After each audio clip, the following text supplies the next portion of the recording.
Good afternoon, everyone.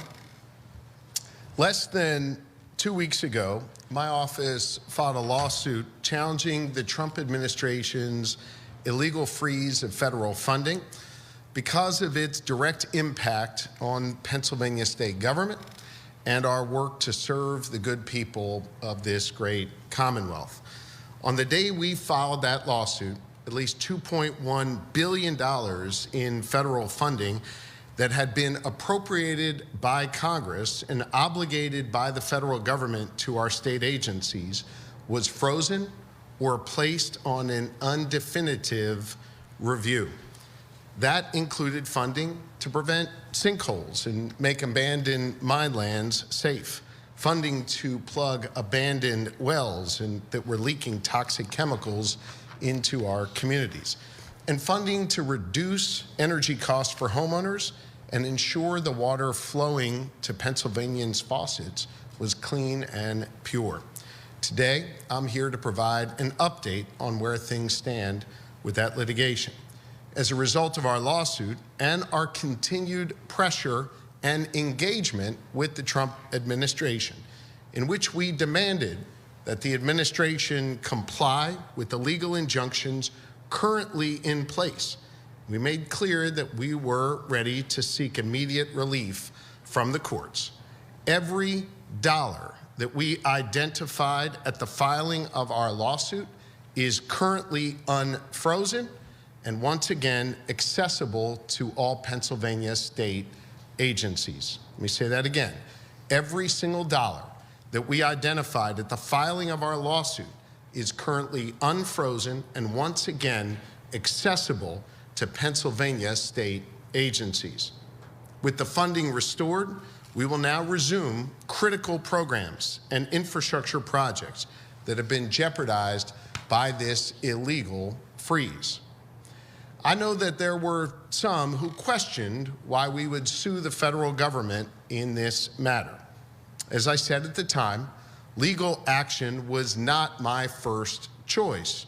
And in fact, after the funding freeze went into effect in late January, we actively engaged with our federal partners, especially the leader of the Republican congressional delegation, Senator McCormick, as well as the Trump administration, to try and get these funds unfrozen. We saw some progress, but despite those efforts and multiple court orders to release those funds, billions of dollars owed to Pennsylvanians remained tied up weeks later. That is why we sought and received delegation from the Office of the Attorney General to represent my office and affected state agencies in this litigation. Look, you don't need to be a former Attorney General or even a lawyer to understand this. This is basic stuff the kids learn in middle school. It's how our Constitution works.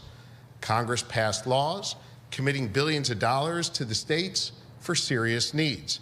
The president then signed those bills into law. Then the federal government entered into contracts with state government agencies, agreements with state agencies to get those dollars out into people's communities. Those agreements are binding.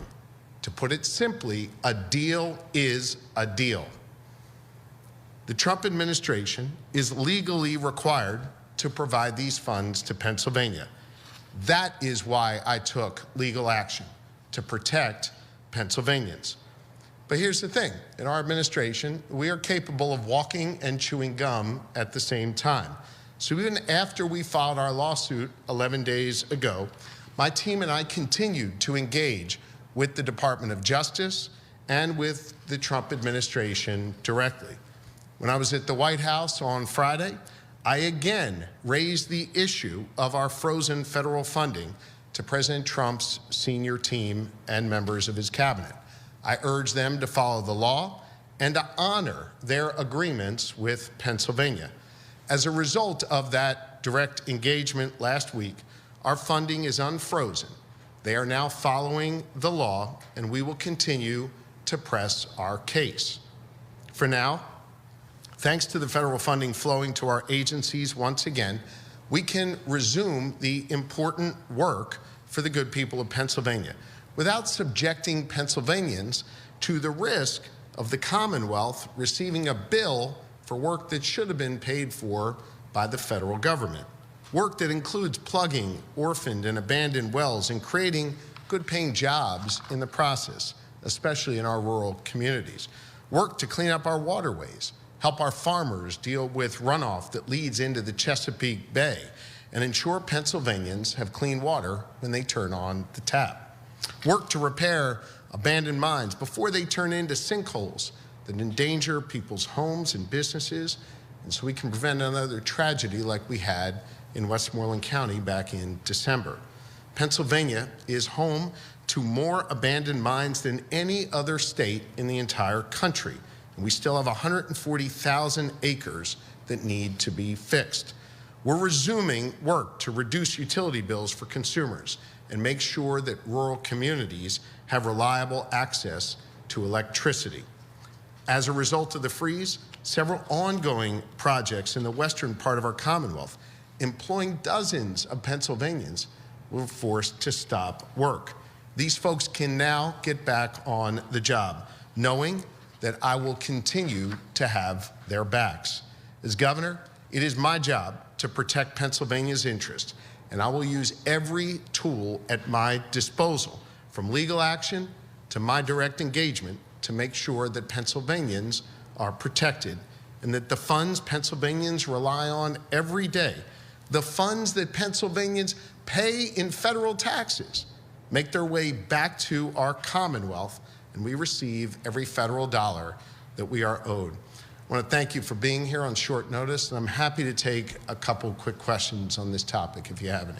Dennis? Governor, can you clarify? So you're saying you spoke with senior Trump people and they just decided to unfreeze, or was there a court component to this as to, well, that they may have recognized they were on the losing side of it? Can you... I directly engaged with senior Trump administration officials.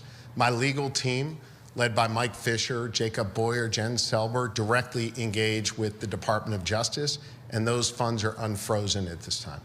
Governor, you said all the funds identified in your lawsuit have been restored. Are there any funds not identified in the lawsuit that Pennsylvania is still not receiving? Well, we identified the funds that were frozen in our lawsuit, and all of them have been unfrozen. Things have shifted in the 2 weeks since you filed that, so I don't know if there's been any further withholding of funds beyond that. No, if there was, we would add it to our lawsuit. Everything that we described, the reason I stated that way is we enumerated what was frozen in our lawsuit. You should have a copy of that, and all of that is unfrozen. Governor, can you describe the conversations between you and your fellow governors and the president himself at the White House when it came to funding? Well, I'm not going to get into the specifics of any conversations. I think you all have known me long enough to know that when you're in the room, when you're directly engaging that way, that those conversations need to remain private. I can tell you that I was very direct with them. They were very responsive to me, and as a result, Pennsylvania now has what is duly owed to us. Okay? What's your level of concern regarding the Trump administration? I got a couple emails today from federal employees who live in Pennsylvania that were given that note about defend what you did in the last 5 years. Yeah, I'm not going to get into that here, Dennis. I'm really just focused on our funding. Again, we're going to continue to make sure we protect Pennsylvania's interest in what is owed and obligated to this Commonwealth legally. Okay? Jill, last question. What has it been like working with Attorney General Sunday on this issue, and did you want to step in and sue the administration? We work well together. And look, as I said at the Attorney General's swearing in, I wish him well. We're going to continue to work with him. Understanding that seeking and receiving delegation is something the Office of General Counsel does with the Office of Attorney General every day. When I was Attorney General, we delegated many matters to the Wolf administration. It's part of a normal course of business. Sir, while we have you, in light of the shooting that happened on Saturday, are you able to speak to the state of security in our medical facilities here in Pennsylvania? Well, let me just say this generally. Obviously, I was at York Memorial, UPMC Memorial in York on Saturday. It was so tragic. We saw the worst of humanity with the shooter's conduct, but we also saw the best of humanity the way the healthcare workers responded, the way law enforcement responded, to try and keep themselves safe. And in the process, I know they saved lives of others who were at risk. My heart breaks for Officer Duarte's family. I spent a considerable amount of time with his mother and his stepfather. We had the opportunity to talk a lot about the young officer and how much he loved his community. He moved to this community in West York Borough to serve that area. He really was the best of us, someone who quite literally ran toward danger while others understandably ran away. My heart just breaks for him. I visited with the wounded officers and their families as well, and I continue to pray for them and wish them a full and speedy recovery. And I've engaged directly with Leslie Davis and the folks at UPMC, the hospital that was affected, to make sure they understand that if they have any particular needs for security for their personnel, that they're to let us know. They've not asked for anything at this time. Understand that multiple departments responded to Memorial to join UPMC police who were already engaging with the shooters. So UPMC had a police force already in the hospital doing their best to save lives, and I commend them for their work. Okay? Thank you all very, very much. All right, that was Pennsylvania Governor Josh Shapiro. What you're looking at right now on your screen is a live look over Philadelphia at this hour. A lot of different topics discussed, but Shapiro saying that President Trump's administration has now freed up billions in federal aid that the Democrat had accused it of withholding illegally and unconstitutionally. Shapiro said there that more than $2 billion that his administration had identified as either frozen or held up by an unspecified review was now accessible to state agencies.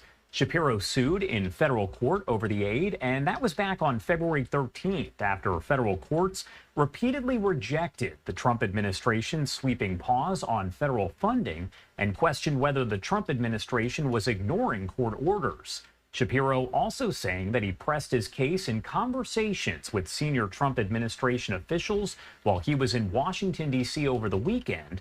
The U.S. Attorney's Office in Philadelphia, which represents the federal agencies named in the lawsuit, have declined to comment. But again, we just heard those comments there from Governor Josh Shapiro.